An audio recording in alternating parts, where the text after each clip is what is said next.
Então, a princípio, eu fui rejeitado. Ambos adulteraram. O meu avô deixou a minha avó e foi viver com a empregada doméstica. Não tem nada contra a empregada doméstica, mas para você entender o que é uma amarração. O meu pai deixou a minha mãe e foi viver com a empregada doméstica. Qual era o meu caminho? Meu tio, que vivia com a minha mãe, virava e mexia e eu via ele agarrando as empregadas. Esse foi o cenário que eu fui criado. A minha ex-esposa, que ela faleceu, na sua casa também a sua mãe se separou do seu pai. Então, no nosso casamento, nós não éramos cristãos. Era para não dar certo. Mas nós entendemos que não queríamos viver como os nossos pais viveram. Fizemos um compromisso de amar um ao outro. E fizemos isso. E vivemos 31 anos de casado e mais 4 de namoro. Convivemos 35 anos. E Deus resolveu levar ela para os braços dele. E eu, o que eu vou fazer? Eu vou chegar lá e me devolve? Quem sou eu para tirar ela do braço do pai? Está lá no braço dele, melhor que eu. Eu que tenho que me cuidar para ir junto dela. Né? Para você entender essas amarrações que ela vem sobre a nossa vida, sobre pecados de iniquidade, sobre a questão da transgressão também, que é da desobediência. Na igreja a gente quase não ouve falar sobre libertação. Sai capeta, sai Exu, sai isso, sai aquilo, né? Mas não trata a alma do cidadão, onde está a causa. Faz só como a igreja católica chama um exorcismo, né? Ou como a universal faz, expulsa o demônio. E lá, meu irmão, tem alguns demônios, não falando mal, já falando mal, viu, pastor? Tem alguns demônios que são treinados. Verdade. Nós passamos 2 experiências lá em Porto Velho. Chegou um cidadão na época, o bispo Sivaldo era o pastor lá, chegou um cara grandão lá, na hora do louvor o demônio se manifestou na vida dele. E aí o pastor Sivaldo vai lá, presbítero, era presbítero, eu fui lá, o cara saiu me arrastando. Se eu não saio, só saio lá, daqui eu não saio, você não tem fé, só saio lá. Aí juntou mais uns mais fortes, desceu ele lá, ele vai morar, dá um aperto nele, aí saiu. Ele disse, mas eu ia ser consagrado obreiro lá no Universal, né? Mas eu dei uma relaxada, peguei, e aí o demônio me pegou. Lá eu já quebrei vários bancos, já quebrei até costela lá. Eu sei que o cara, o capeta, ele foi encomendado para testar a gente. Só saio lá. Aqui você não tem fé para me tirar, não. Então vem sempre essa afronta para as nossas vidas. Mas se nós estamos avivados, se estamos no mover do Espírito, então esse desaprisionamento, esses preconceitos religiosos, esses dogmas, essas barreiras que acontecem na igreja, né? Eu não tenho nada, quem usa gravata, quem usa, né? Eu uso por ordem do ofício, né? Mas tem algumas igrejas que o cidadão só prega se ele tiver gravado. Aí diz, prega gravado, prega gravado, prega gravado. Gravado, terno é bonito, é bacana. Eu não gosto muito porque eu não tenho pescoço, eu fico meio engasgado, né? Por isso. Mas eu acho bacana usar o terno, uso gravado, mas tem igreja, calça jeans você não pode usar não, meu irmão. Subir no púlpito de calça jeans, que é isso. Se for em alguma denominação, o cabelo dele tem que ser mais baixo do que o meu. Porque eles encontraram em algum texto da Bíblia que diz que o cabelo não pode tocar na orelha. Ele está em pecado. Aí o cidadão que fez o manual dessa igreja ele disse o seguinte: mulher não pode andar de bicicleta. Quem será que tem a mente mais fértil? Ele ou a mulher? Porque os argumentos dele para não andar de bicicleta é que a mulher pode ser estimulada sexualmente. Esse é o argumento. Quem estava pensando mais em sexo? Era a mulher ou o cidadão que escreveu? Não vou dar o nome do santo, mas tem isso no manual. de determinada igreja. Graças a Deus que não é na nossa. Mas tem isso. Cortar o cabelo, não usar calça comprida, né? Os usos e costumes, tem muito dessa coisa. Então são coisas que não servem para nada. Não servem para causar contenda dentro da igreja. Aqui no Rio, não sei como é lá, a gente não liga muito para isso, não. Lógico que tem roupas e roupas, né? Quer dizer, complicado. As irmãs com um vestido com mar que cai, de repente cai, é um negócio muito. Então sempre que a irmã vai assim, cadê o resto do vestido? Aí o cara vai com a calça toda apertadinha, bem justinha, bem complicado. Ele vai viajar, irmão.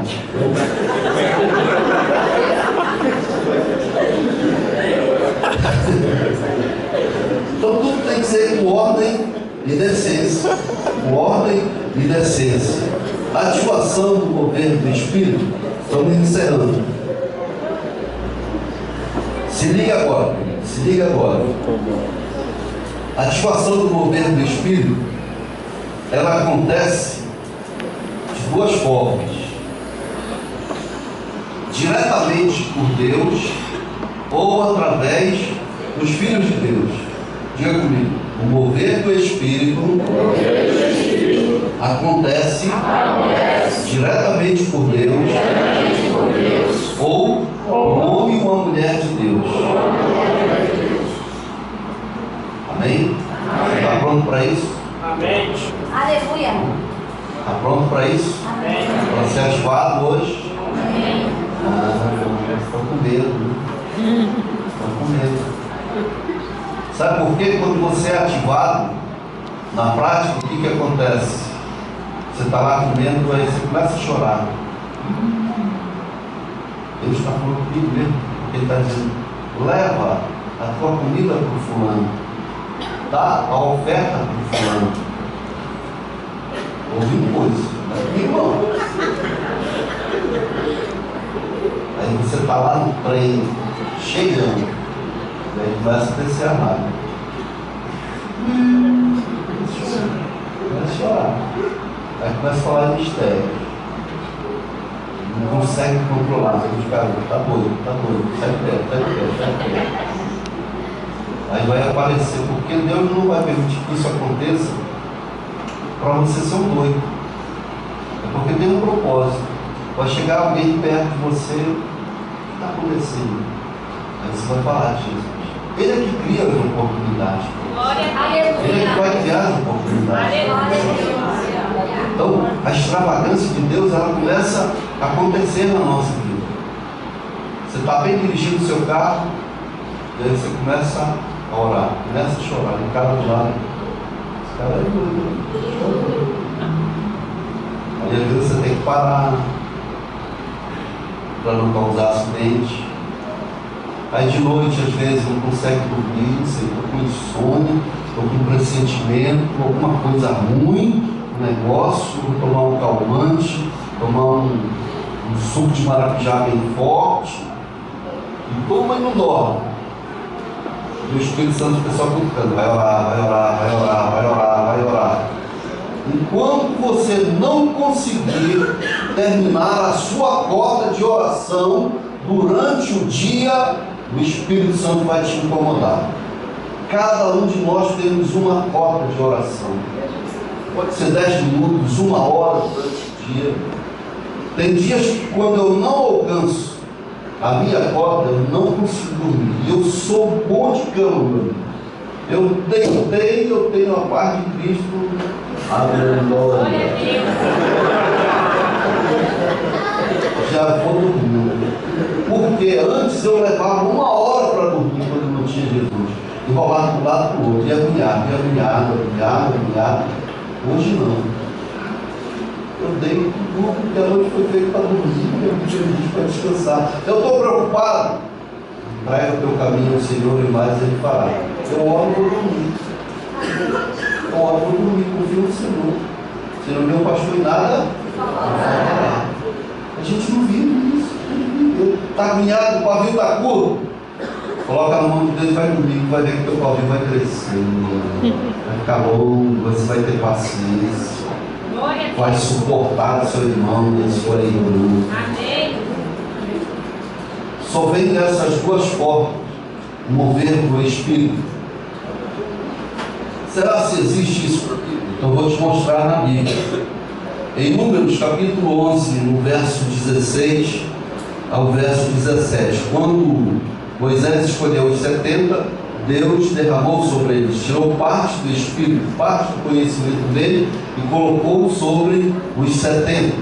1 Samuel capítulo 10, verso 6, quando Saul foi ungido rei, houve uma palavra para ele: vai lá e disputa com os profetas, lá no rancho dos profetas, e o Espírito Santo vai vir sobre a tua vida. Nos diz que Saul foi cheio do Espírito e começou a profetizar. Então foi diretamente por Deus. Em Juízes capítulo 6, verso 34, quando Gideão estava frouxo, Deus apareceu para ele, um anjo apareceu para ele, diz: Gideão, foste escolhido para salvar o povo, para libertar o povo. Que é isso? A minha família é a mais pobre. Estou te mostrando de novo um aprisionamento espiritual e emocional. A minha família é a mais pobre e eu sou o menor dos meus irmãos. Eu sou o menor da minha família, ou seja, eu sou um Zé Ninguém. Quem sou eu para liderar o povo? Essa era a visão. E muitos de nós viemos para o reino e temos essa visão que não somos ninguém. Mas não esqueça, você faz parte da igreja que é a menina dos olhos de Deus. Que Jesus morreu por você e por mim. Que Jesus morreu por toda a humanidade. Que nós somos templos do Espírito Santo de Deus. Que o maligno não pode tocar em nós sem a permissão de Deus. Minha família é mais pobre. Eu sou o menor dos meus irmãos. E aí Deus diz que liberou o Espírito sobre ele. E ele tinha 32 mil soldados, só ficou com 300. E venceu todas as batalhas. Porque recebeu diretamente de Deus. Lucas 3, 21, Jesus sendo batizado, os céus se abriram e o Espírito Santo veio sobre ele e Deus falou: este é o meu filho amado. Atos 2, de 1 a 5, quando eles estavam reunidos com medo, Jesus tinha subido aos céus, e eles começaram a orar, como diz a Bíblia, que veio como um vento impetuoso, como línguas de fogo repartida sobre eles, e eles foram cheios do Espírito Santo e ficaram chapados. Ficaram chapados. É sério. A Bíblia diz que eles começaram a falar a língua das pessoas, e alguns disseram: mas como pode? Cedo da manhã já estão cheios do mosto, ou seja, cheios do vinho, porque eles estavam chapados do Espírito. Estavam cheios do Espírito Santo. E Pedro, que tinha negado Jesus, já estava cheio do Espírito, se levantou: não, eles não estão embriagados, mas estão cheios do Espírito Santo de Deus. Aleluia! Agora, isso é muito raro para acontecer. Acontece, mas é raro acontecer. Porque existe eu e você para sermos instrumentos na mão de Deus. Aleluia! Então, através da nossa vida, o que acontece? Deuteronômio 34, 9. Deus chamou Moisés, Moisés chegou a tua hora, passa o cajado para outro. Chama Josué, chamou Josué, Moisés impôs as mãos sobre ele e delegou sobre a sua vida, para ele ser um líder, para ele receber a unção. Em Atos 8:15, quando foi falado do Evangelho, em Pedro e João foram lá: já ouviram falar do Espírito Santo? Não, nem ouviram, não sabemos. Batizado, o batismo do arrependimento. Pôs a mão sobre ele, recebe agora o Espírito Santo. Eles foram cheios, foram batizados no Espírito Santo. Em Atos 9, verso 17, Saulo que perseguia a igreja, e Deus fala para o profeta Ananias: Ananias foi lá na rua direita, que tem um homem, um vaso escolhido por mim. Ananias provavelmente, imagina comigo, quem é Deus? Saulo? Saulo? Que é isso, Deus? Perdeu o juízo. Saulo, cara que até ontem estava matando todo mundo, matou Estevão para ele trechado, deu liberdade para o povo matar, perseguir a igreja. Um vaso escolhido para mim, meu irmão. Quer discutir comigo? Eu escolhi. Não importa o que ele era, o que importa é o que ele vai ser daqui para frente. Neemias foi. Depois a mão sobre Paulo caiu as escamas nos olhos e ele foi cheio do Espírito Santo de Deus. Aleluia. Por isso, querido, não importa o que você era, o que importa é o que você é agora e para onde você vai. Para onde você vai? Se o diabo se levantar e disser, eu sei qual vai ser o teu futuro, ele vai querer te amedrontar. O teu futuro vai ser 2 pontos, aí você responde, meu futuro é a vida eterna. E eu sei qual é o teu futuro, é o inferno. O nosso futuro já está traçado e nós é que vamos vivê-lo. Em Atos capítulo 10, verso 44 e 45, Pedro ministrando sobre a família de Cornélio, quando ele estava falando, a Bíblia diz que o Espírito Santo caiu sobre eles e eles foram batizados com o Espírito Santo de Deus. 2 Timóteo capítulo 1, versos 6 e 7, Paulo falando para Timóteo, Timóteo, meu filho, para com isso, rapaz, toma coragem, avança, não esquece dos dons que foram liberados sobre a tua vida pela imposição das minhas mãos, pela consagração do presbitério, porque Deus não te deu um espírito de medo, um espírito de covardia, mas te deu um espírito de poder, de amor e de justiça. Age, Timóteo. Glória a Deus, aleluia. Talvez nós tenhamos alguns Timóteos hoje aqui que precisam agir, porque o Espírito já está na sua vida. Aleluia. Há vários métodos para você ser ativado. Eu quero te passar alguns para você entender bem. Não é só simplesmente orar. Tem que ser explicado tudo aquilo que vai estar acontecendo, que Deus está liberando sobre a sua vida. O primeiro método é pela imposição de mãos ou em oração. Eu ponho a mão sobre alguém e oro por ele. Deuteronômio 34, 9, Atos 6, do verso 1 ao verso 6. Quando precisaram escolher os diáconos, eles oraram e apareceu aquelas pessoas cheias do Espírito Santo. Eles ordenaram. Então há essa liberação sobre as nossas vidas quando alguém ora por nós. Então há pela imposição de mãos ou pela oração. 1 Samuel 16, 1 fala uma outra forma de liberação de unção.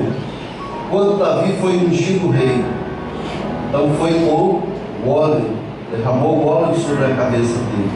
Por que não foi com oração, não foi com imposição de mãos? Porque há uma diferença. Com a oração com imposição de mãos, ela é no geral. Essa oração, essa unção com óleo, ela é específica, é para governo, é para autoridade.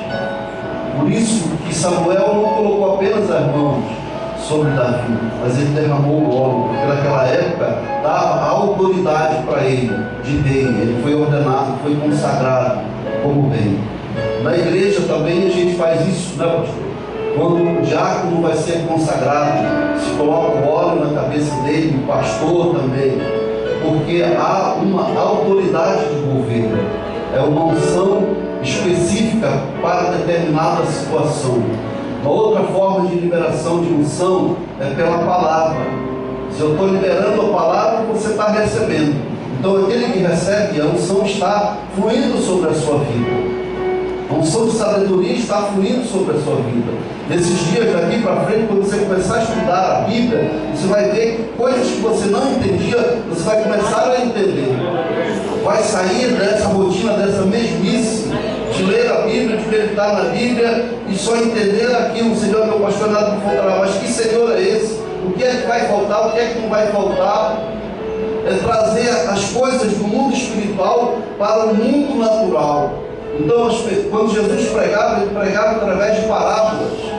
E hoje, muitas vezes, a gente quer enfeitar muito espiritualmente, mas as pessoas querem entender na vida prática como é que acontece isso.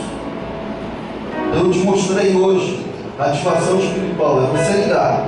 Então, quando eu falo em ligar a chave, qual é o sentido dessa ligação de chave? Então é isso, é por nós sermos ativados, nós sermos movidos pelo Espírito, pela ministração da palavra. Ele vem e age nas nossas vidas. A liberação pelo convívio. Os discípulos receberam pelo convívio Elias e Eliseu. Por isso que Eliseu pediu porção dobrada. E Elias falou para ele: coisas difíceis tu pediste para mim, mas tu conseguimos. E ele subiu. Quando ele viu, só caiu a capa. Pegou a capa, mas já estava com a unção. Bateu no rio e o rio se abriu, o mar se abriu. Ninguém orou por ele, mas o convívio do dia a dia transmite para a pessoa. Prática. Se você conviver diariamente com uma pessoa amarga, que só reclama, o que acontece com você? Quando você menos esperar, você já está reclamando, já está murmurando. É o espírito, algo natural, queridos. Ninguém é bem, ninguém está vivendo no mundo da lua, não. Eu estou vivendo aqui nessa terra e há de comer essa carcaça aqui. Então nós temos que trazer esse espiritual para o mundo real, está com os pés no chão. Então, por isso, tem um ditado popular: diz-me com quem andas, eu direi quem é. E aí o Salmo 1 nos fala sobre isso, para nós não andarmos com os escarnecedores, sentar na sua roda, sentar na sua mesa, receber seus conselhos. Veja bem com quem você está andando. Então, se quer receber mais de Deus, seja esperto. Procure andar com o homem e com a mulher de Deus. O que tem, ele vai passar para a sua vida, pelo convívio. É o que aconteceu com Jesus também e os seus discípulos. Jesus não impôs as mãos sobre eles, mas eles conviveram. Mas mesmo assim eles estavam ainda na carne. Mas Jesus liberou a unção sobre ele. Mateus capítulo 10 fala sobre isso. João capítulo 14, verso 12 nos diz que nós faremos coisas maiores do que Jesus fez, porque Jesus está dentro de nós. Jesus está conosco. Nós somos templo do Espírito Santo. Então isso vai acontecer naturalmente na nossa vida. E se nós não quisermos e começarmos a criar barreiras, sabe o que vai acontecer? Ele vai dizer: chega, está na hora, vem, não atrapalha mais, vem para cá para juntinho. E aí ele pega o avião e te leva lá para o céu, se não atrapalhar a obra. Porque o mover do Espírito está acontecendo. E muitas vezes desse mover do Espírito acontece coisas extraordinárias, extravagantes, e nós não estamos acostumados muito a ver. Estamos acostumados a ver só o falar em mistério, só o falar em línguas. Mas outros sinais, a gente vai se espantar. Será que é de Deus? Será que é de Deus? Não é? Não é? E aí entram as dúvidas.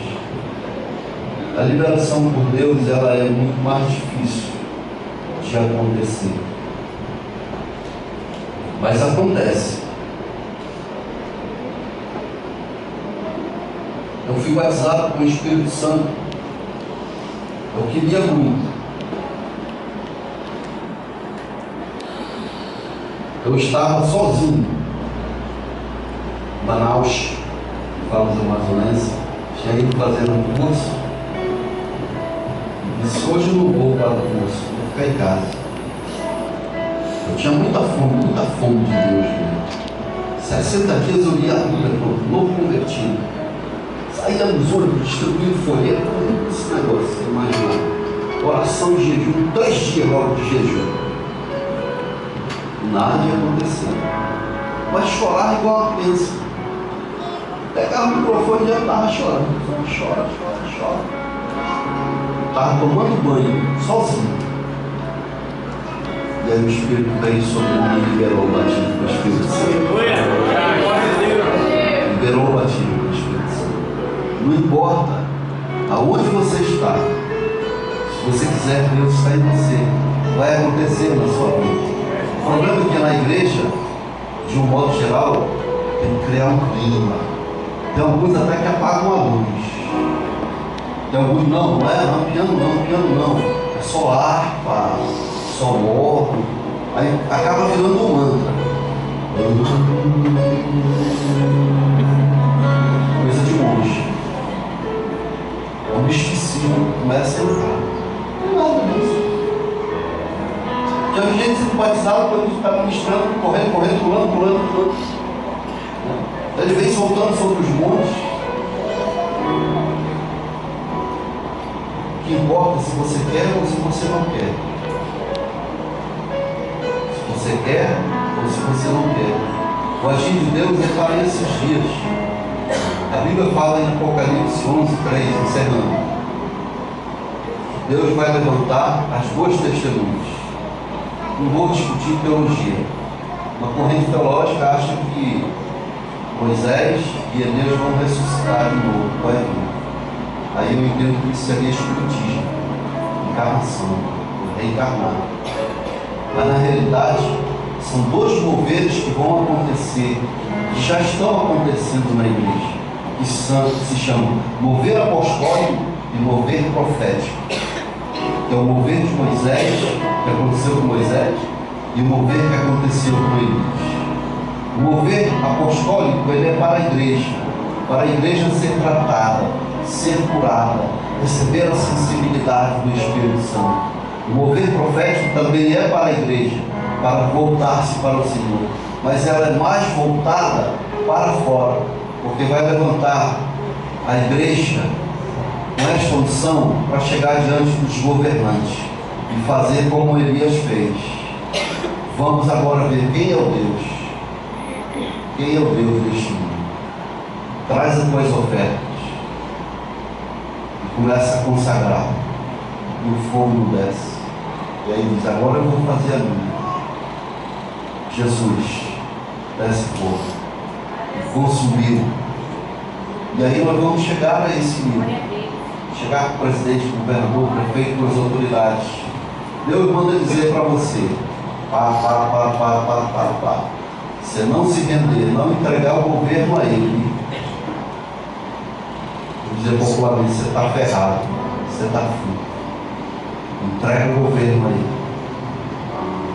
Tem muita gente fazendo algumas besteiras. Marcha num lugar, diz: essa terra é do Senhor. Está chovendo molhado, querido. O universo todo é de Deus.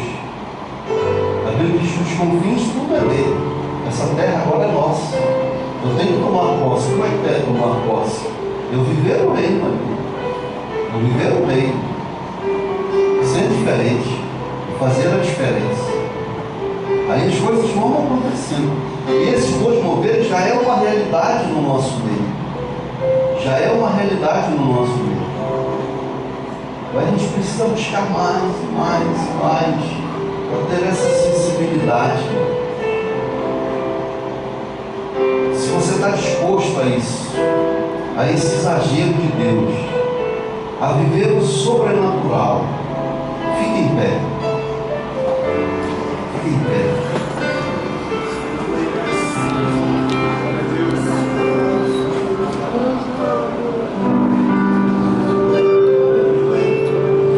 E aí depois que eu aceitei Jesus e fui batizado pelo Espírito Santo, quando eu pegava o microfone, eu só chorava e falava no mistério. Aí tinha uns amigos da igreja histórica, tradicional, batista, a gente leva lá para o testemunho, mas não dá certo. Ninguém acredita nesse negócio de falar a língua dos anjos. Só chora e fala em mistério, o pastor vai botar de fora lá. Na hora chega. E à medida que vai passando o tempo, a gente vai